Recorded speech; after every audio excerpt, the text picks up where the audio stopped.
have to admit, I was sort of shit talking Christopher Nolan even the day before I went to watch the movie. So the thing is, right, I did not watch it in IMAX. I wanted to, but then I could not. But fine, it's whatever. I was I was kind of disappointed though, because why are you making a movie on IMAX? Come on, Nolan is like a distinguished filmmaker, right? And film is art.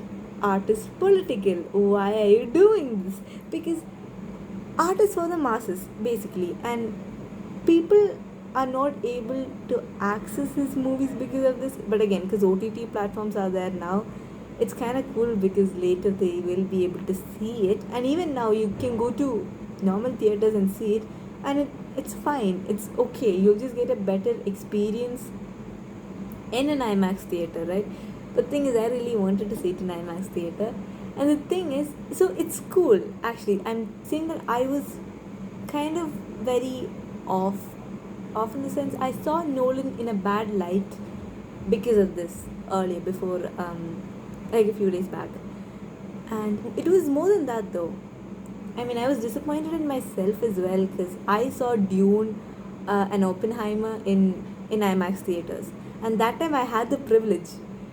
Right now I'm in hostel. I don't have the privilege to, go out to an IMAX theaters. And when the place where I went to watch nearby, there were no IMAX theaters. So the reels I saw, right, they talked about how the film was kind of dull instead of colorful, without how, like, earlier Greece was not like that. Early Greece was like this, and in the film they showed it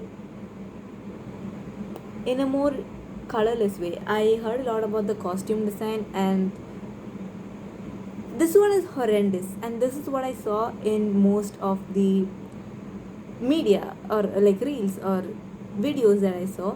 But this one is beautiful. Okay, so before I saw the movie though, I thought all the costumes were not gonna be that great.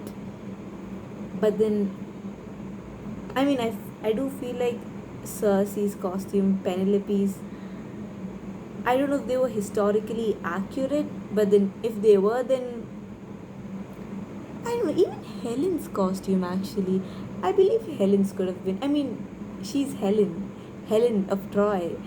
I believe her costumes could have been better. But I have to admit, even though I saw Nolan in a bad light before the film, when I started watching the film, all of that was wiped out. I mean, okay, see, when I first started watching the film, the first act, the first few scenes itself, first few dialogue scenes, I was like, what is going on? My brother was sitting next to me and he said, what is this? I was like, okay, see, from what I saw, the timing and the dialogues were all misplaced. Like, how do I explain? Tom would say a line, okay, and then without pausing, Penelope would answer back. It just did not feel natural. It was like there were too many scenes that they had to cut the break a person takes in between saying dialogues to make it shorter. I don't know. I mean, that's what I felt like when I watched the movie in those particular scenes, in the first few scenes. Now I don't know if it's a universal, like, I don't know who all would have felt that, but I did. And I was clearly not a big fan of the first act, but then as we got into it, I really enjoyed the movie. I really liked it, and it took me back to sixth grade me. Middle school me was obsessed with Greek mythology. I'm not even kidding. The time the Song of Achilles got released, I was in sixth grade or seventh, and I read The Song of Achilles by Madeline Miller. I loved that book. I read Circe by Madeline Miller. I read Galata, that one by Madeline Miller. And then I read Percy Jackson and Kane Chronicles and everything. And it was not Percy Jackson, it was The Song of Achilles that introduced me to Greek mythology. And it inspired me so much. My favorite goddess was Persephone. I loved Persephone. Oh my god, I remember it so much. I loved Greek mythology in general, and I read so many stories. I heard so many stories about it. I haven't read the Odyssey, but then Odyssey is the only book that I have the hardcover of. But then I don't have it with me right now. It's at home, and that was one thing I did not like about the film. I mean, the visuals were beautiful. All the visuals were nice. But then the thing is, when I read Circe, I imagined the island differently. And I checked up on Pinterest to see if what I imagine can somehow be translated into pictures, into some kind of visualization, but I could not find it. But then it was more whimsical and more very feminine, and it was witchy, yes, but then it was also very soft, and because Cersei is a very complex character. You can easily portray her as a villain. I mean, like how she generally was portrayed, as someone who turned men into pigs and stuff. But Cersei was a very complex character, and I mean, it is understandable that that did not translate into the movie because it's a long film. You can't put everything in there. But one character, Penelope, played by Anne Hathaway, she had this particular monologue, I remember, when she was talking with her son, and it was, I don't know, people were praising that monologue like, yes, great acting. And the thing is, I've heard, I don't know where I heard this from, but then somewhere, way before though, back when she was the idea of you, she was playing the heroine in the idea of you. So um, when that got released, people were saying about how she had a Botox done, and which is why she couldn't act properly, and which is why her performance was not that great. Her performance was really good in this, and when I saw that, I remembered that, and I'm like, oh, she can act great. I don't know what they were talking about. And yeah, I think that was a really good scene. But that scene sort of labeled Penelope as a powerful or a complex female character in the film. But the thing is, what? She was just angry, gang. She was just angry. Like, females do it. I mean, women's rage was shown there, and that somehow got translated into a powerful character, but that does not make a lot of sense because there is so much more than being angry as a woman that makes a female character powerful. I felt that. I mean, she was sassy sometimes, but then to like her maid, I forgot her name. Mia Goth played the maid of hers. But then Penelope was much more complex in the book, I'm sure. Even Helen was much. Penelope was cunning. Her cunning was shown in like that was it in like one scene, I think. A few scenes. And Helen was very complex, her character, but then it did not translate, right? Helen's character could have been done better. I did feel that, but then again, it's whatever. Yeah. Thing is, I haven't read Odyssey. I haven't read Homer's Odyssey. I have read the stories like separately. I have not read the whole Odyssey by Homer. It's an adaptation, so Nolan can make whatever changes he wants to because it is an adaptation, right? And I mean, he was a genius at some of the changes he made.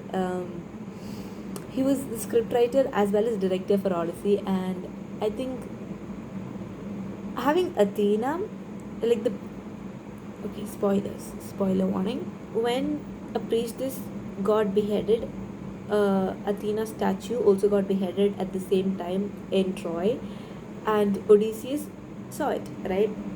And he was in horror because I think that's when he had the realization, and The priestess was in the form of Athena and followed him, haunted him, haunted him till he got back to Ithaca, yes, Ithaca, to his home. Wait, to his home, I forgot. Uh, anyway, it's the destruction of a just war, a fair war that Athena stood for, and the destruction of Zeus's law. Those haunted him. He made that destruction possible. It was his very clever idea, and it was clever, but yeah, these people willingly took it in as a gift, right? Odysseus is actually a very annoying character. Anyway, let's finish this. I remember he said this line. He said this particular line. 10 years of rage poured into the city in one night. I. That is basically the gist of the line, and that is brutal. that is that is brutal, cruel. Yeah, evil. I don't know. I saw a reel of the cast members, and it was like Zendaya saying that Zendaya got perfect, like Christopher Nolan said perfect to one of the scenes after it was shot, and I think it must have been that scene, the scene where the priestess is going to get beheaded, and you have that shot right at her face of Zendaya's. Could have been that scene. I think it is. Okay. Anyway, one more scene that I liked was Circe. Circe, when she turns the pigs back into men, she says, again, the gist of the line is basically, go back to your disguises.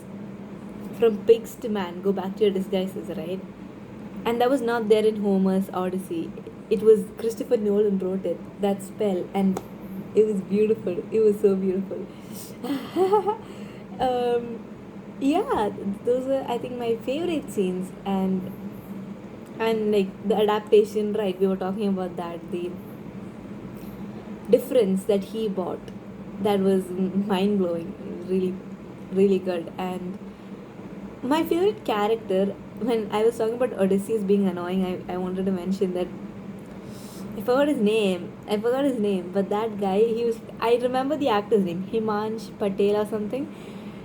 That dude, I loved seeing him on screen, man. I loved seeing him on screen. I loved seeing Robert Pattinson. I was about to say Batman. I loved seeing Robert Pattinson on screen.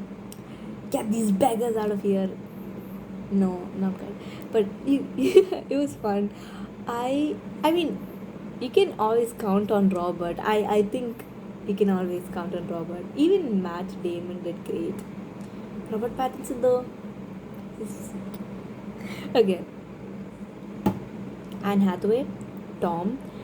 I did not go with expectations, but that is why their performances surprised me. Travis Scott in the opening sequence, the whole opening sequence, Travis Scott. That was good. That was really nice. Also, those were not my favorite scenes. I will tell you what my favorite scene was. My favorite scene was the one where they went to the underworld, where they met Hades and Odysseus met Agamemnon and the other soldiers that are dead. That was my favorite scene. Yeah, because since it was mentioned that he has to go to the underworld, I've been thinking, how will they portray it? And then I realized after seeing the scene, I've had this. I think it was from the Hercules animated movie, but that was my picture of the underworld. So since Hercules animated movie, every book that I've read, every time underworld was mentioned, that is how I pictured the underworld. Yeah, and there was this book I read, Letters to Ella or something. I don't have it with me right now. It was a retelling of Orpheus and Eurydice, and yeah, even then, a lot of it took place in hell, if I'm right. And there also, I pictured hell the same way, and I'm like, obviously, that is not how they're gonna picture it in the film. And the film was beautiful. Like, it must have been so hard to shoot that, but it was really good. Yeah. So now that Odyssey is over. Hold on, I'm taking my tripod out. Anyway, now that Odyssey is over, I'm going to go read its sequel and probably make a video on it one day. I haven't read Odyssey, but I have Iliad. So, yeah. I'm actually so excited to read this. But then I don't think. Never mind. I don't think it will be anytime soon because I have so many other books that are to be read before I read this one. So, anyway, bye bye. See you in the next video or something.